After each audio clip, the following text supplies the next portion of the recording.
இப்போ நம்ம எங்க இருக்குன்னு பாத்தீங்கன்னா நம்ம திருப்பத்தூர் மாவட்டம் ஜவ்வாது மலை புங்கப்பட்டு ஊராட்சியில் உள்ள தகரக்குப்பம் வில்லேஜில் தான் இருக்கும். தகரக்குப்பம் வில்லேஜ்ல வந்து பாத்தீங்கன்னா இப்ப இரவு முழுக்க வந்து பாத்தீங்கன்னா இங்க பொங்கப்பானை அப்படியே வச்சுட்டு, அதாவது மதியம் வச்சுட்டு இப்போ நாளைக்கு வந்து பாத்தீங்கன்னா நாளைக்கு தான் எடுப்பாங்களாம். நாளைக்கு எடுத்து வந்து நைட்டு ஃபுல்லா பொங்கக்கான வீட்டுக்கு ஒவ்வொரு பானை வந்து அப்படியே இருக்கும். அது இங்க இருக்கிற பெரியவங்க கிட்ட கேட்டு பார்ப்போம். இது எதுக்காக இப்படி பண்றாங்க, எப்படி ப்ரோக்ராம்ன்றதை நம்ம கேட்போம். என்னன்னு கேட்போம். உங்க பேர் சொல்லுங்க. எங்க பேர் அருணாசலம். அருணாசலம், ஓகே. இது எப்படி என்னத்துக்கு பொங்கப்பானை வந்து நம்ம வச்சுட்டு இதை ஏன் அப்படியே இருக்கு, நைட்ல யாருமே அப்படி கவனிக்க மாட்டேங்கிறாங்க, எதனால? இது ஃபர்ஸ்ட் வந்து இந்த ப்ரோக்ராம்னா என்னன்றத நம்ம மலையில எப்படி பாரம்பரியமா நடக்குது இதை பத்தி சொல்லுங்க. இது பொங்கப்பானைன்னா ஒரு நாள் திருவிழா என்னாக்கா பொங்கப்பானை வைக்க மாட்டோம். ஒரு பானை மட்டும் தான் வைக்கும். ஓகே.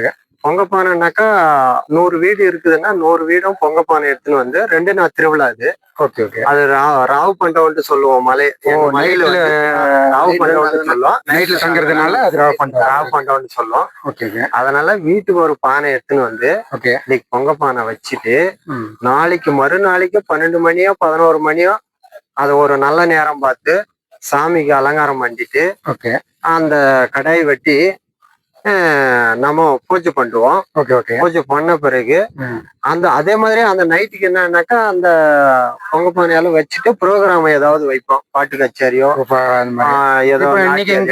ஊர்ல என்ன ஏதாவது தெருக்குத்து இதே வில்லேஜ் இல்ல வெளியூருக்காரு வச்சிருக்கோம். தெருக்குத்து வச்சிருக்கோம். இப்ப 2வது இதெல்லாம் முடிச்சுட்டு காலையில நாளைக்கு நாடகம் நடத்து இந்த கோயில் ஏதாவது விசேஷம் இருக்குமா நைட்டுக்கு?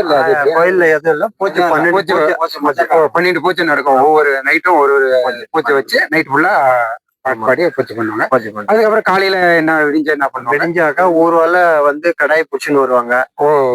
ஒரு தட்டுல பொரி கல்ல பாரம்பரியமா மலை மேல நடக்கத்தாது எடுத்துன்னு வந்து கடாய் புடிச்சுன்னு வருவாங்க. புடிச்சுன்னு வந்து எல்லாம் ஊர்ல எத்தனை கடாய் புடிச்சுன்னு வராங்களோ அத்தனை கடாயும் ஒன்னா சேர்ந்த பிறகு அது ஒரு குறிப்பிட்ட டைம் நல்ல நேரத்தை பார்த்து கடாயை வெட்டுவோம். வெட்டிட்டு அந்த பூஜாரி வந்து இப்போ நைட்டு காலம் அது அவர சாமியை வந்து நாட்டுல இருக்கிற சாமியாலும் கூப்பிடுவாரு. கூப்பிட்டு அந்த ஒஸ்தி அப்படியே இருப்பாரு. அவரு ஒஸ்தி இருந்து காலையில அவர் குளிச்சுட்டு அதுக்கு மேல 12 மணி கடாய் வெட்டிட்டு அந்த 4 திசை என்னன்னா அந்த சாமிங்க தெய்வம் எந்தெந்த ஊர் சாமி அந்த ஒரு சாமிக்கு ரிங்க் இருக்கு.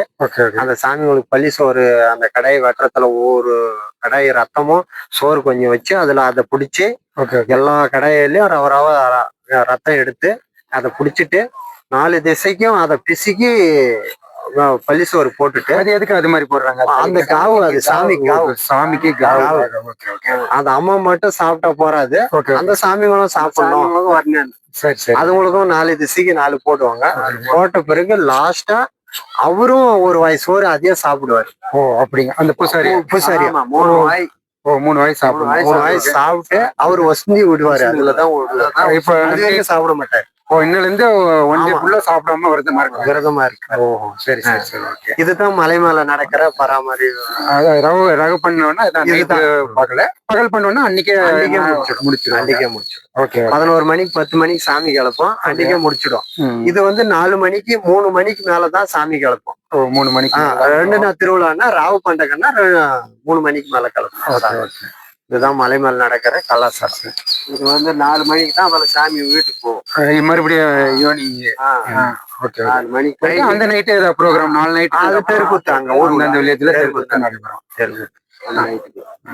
ஓகே மக்களே, இப்ப நம்ம ஜவ்வாது மலையில வந்து பாரம்பரிய விளையாட்டை வந்து கேட்டிருந்தோம். பாரம்பரிய திருவிழாவை அதாவது பாத்தீங்கன்னா எதுவும் இல்லை, சிம்பிளா வந்து பாத்தீங்கன்னா அதாவது செவ்வாய்க்கிழமை வந்து மார்னிங் அதாவது ஈவினிங் வந்து அங்கிருந்து சாமி கிளப்பி கோயிலுக்கு வந்துடும். அதாவது வீட்டுக்கு ஒரு பொங்கப்பானை நம்ம நார்மலா பொங்கப்பானை எடுத்துட்டு வந்து இங்கே வந்து பொங்கிட்டு அன்று இரவு ஃபுல்லா பாத்தீங்கன்னா தெய்வத்துக்காக படிச்சது போல அந்த இரவு ஃபுல்லா அங்கேயே இருக்கும். அது இல்லாம நைட்டு வந்து பாத்தீங்கன்னா நம்ம கோயிலுக்குள்ள வந்து பூசாரி மூலியமா அங்க பாட்டு பாடி சாமி வந்து அங்க அலங்காரம் பண்ணி அதே நைட்டு வந்து பாத்தீங்கன்னா தெருக்குத்து நடைபெறும்.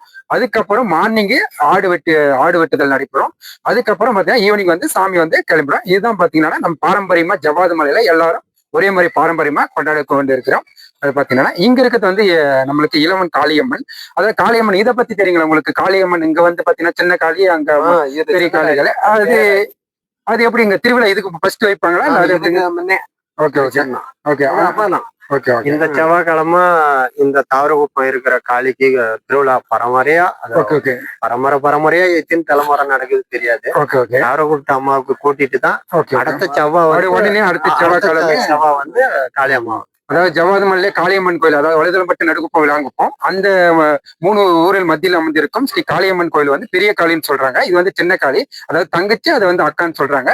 இது முடிஞ்சதுக்கு அடுத்த வாரமே பாத்தீங்கன்னா அங்க வந்து பாத்தீங்கன்னா ஃபேமஸா கொண்டாடுறது பாரம்பரியமா வந்து கொண்டாடிட்டு இருக்காங்க. நம்மளுக்கு தெரியாது, நம்ம தாத்தாவை கேட்டாலும் அவங்களுக்கும் தெரியல. பழைய காலத்துல இருந்து இது வந்து பாரம்பரியமா வந்து ஜவாதுமல்ல வந்து கொண்டாடிட்டு இருக்காங்க.